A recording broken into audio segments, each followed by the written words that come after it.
Coming up on today's episode of Airborne Unlimited, able flight pilots to receive wings at AirVenture. Mayor asks for delay in Amazon's request for more drone service. SpaceX seeking early return to Falcon 9 launches.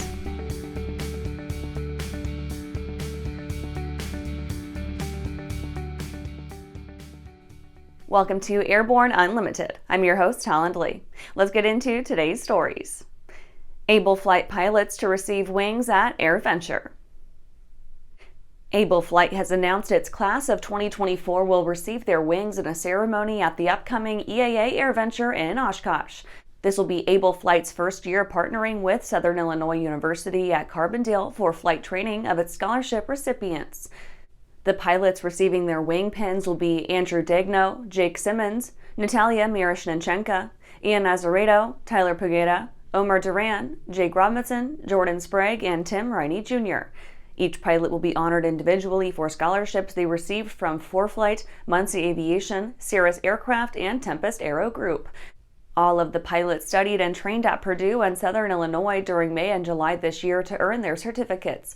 Sporty's Pilot Shop donated the online ground school courses for all pilots. 4 of the pilots in the class are U.S. military veterans and 2 are women. Able Flight has partnered with Purdue University since 2010 to provide flight training for people with physical disabilities. Able Flight has provided full flight training and aviation career scholarships for 18 years and has funded some 98 licensed pilots, some with multiple certificates.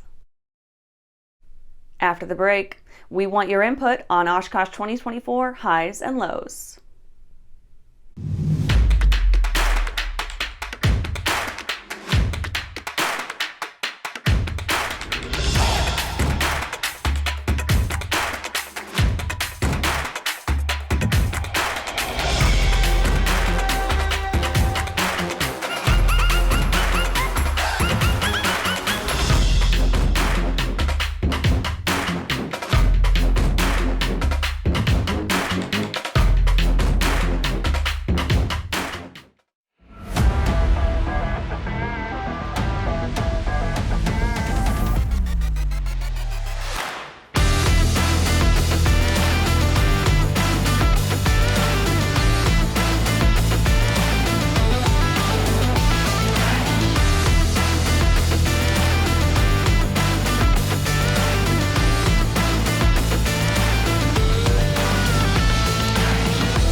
There's a lot of places I get to at the end of the runway or in turnarounds that I need an engine running. So for me, it's very important to have a product that I'm absolutely confident with. I am very confident with the Trailblazer propeller. And when I'm flying air shows, I know that propeller is going to be right for me.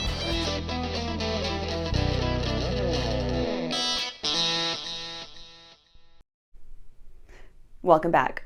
Now let's take a trip around the patch for some shorter stories. We want your input on Oshkosh 2024 highs and lows.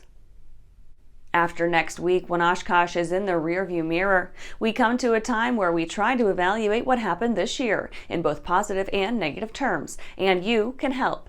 We've tried a few variants on this report in the past as we move through a few general categories: heroes, regrets, coolest players, coolest moments, planes, gadgets, bozos, fan favorites, etc., so that we can try to make a proper report of the many high and low points of AirVenture. Submit your thoughts to Jim at Aero-News.net. Coulson nabs New South Wales firefighting contract. Coulson Aviation has gotten a 400 million Aussie dollar 10-year contract with Australia's New South Wales Rural Fire Service. The deal has some additional benefits this time around, expanding on Coulson's role over the last 5 years simply managing, operating, and maintaining the local firefighting air wing. Now the Coulson team will take care of 11 aircraft in all, including one of their flagship Boeing 737 Fireliner large air tankers. The fleet includes a pair of Cessna Citations, half a dozen Bell 412 helicopters, a CH-47 Chinook, and a Beechcraft Super King Air. Hartzell display at AirVenture looks to be exciting. Hartzell Propeller is putting together a display for AirVenture this year that will have attractions for just about every segment of aviation. The venerable company from Ohio will have propellers, of course, aircraft, engine accessories, and daily educational sessions with Hartzell experts presenting information about proper care and feeding of your propeller and discussions of composite technology. A variety of aircraft will progress through the display during the week, including Vans RVs, an Aviat Husky, aerobatic planes, and others, all sporting Hartzell propellers. NetJets continues expansion. NetJets announced that it has acquired new or existing facilities in more than a dozen locations nationwide to service its growing customer base. The company controls the largest share of flight volume in the New York area because it is the busiest location for NetJets owners, or customers. NetJets will collaborate with Signature Aviation on major upgrades to one of its facilities at Teterboro Airport in New Jersey and rebrand its primary FBO to become accessible only to NetJets owners. Well, that's it for today's trip around the patch. Let's get back to the rest of the news. Mayor asks for delay in Amazon's request for more drone service. Mayor John Nichols of College Station, Texas, sent a letter to the FAA asking it to delay the increase in a number of deliveries requested by Amazon Prime Air for its facility in College Station. The letter was sent on behalf of the City Council of College Station as a public comment on the draft supplemental environmental assessment submitted by the company for expanding its commercial drone package delivery service.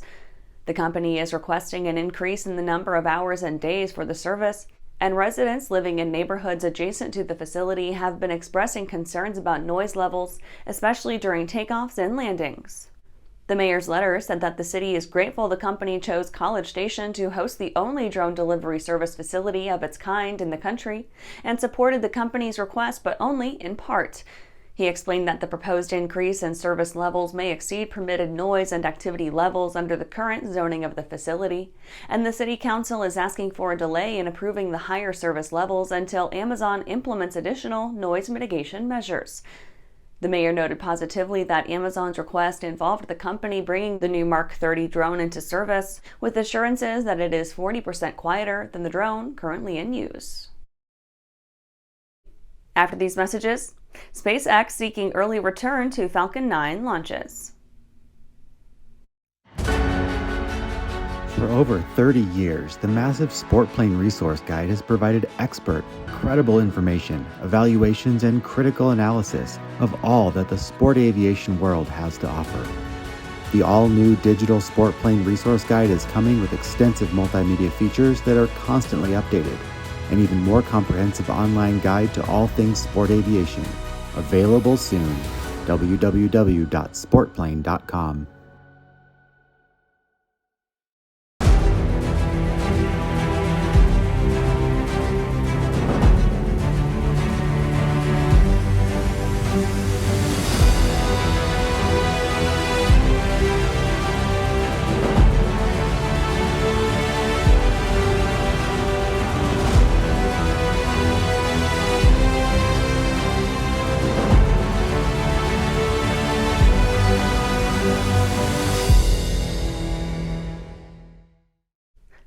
Welcome back.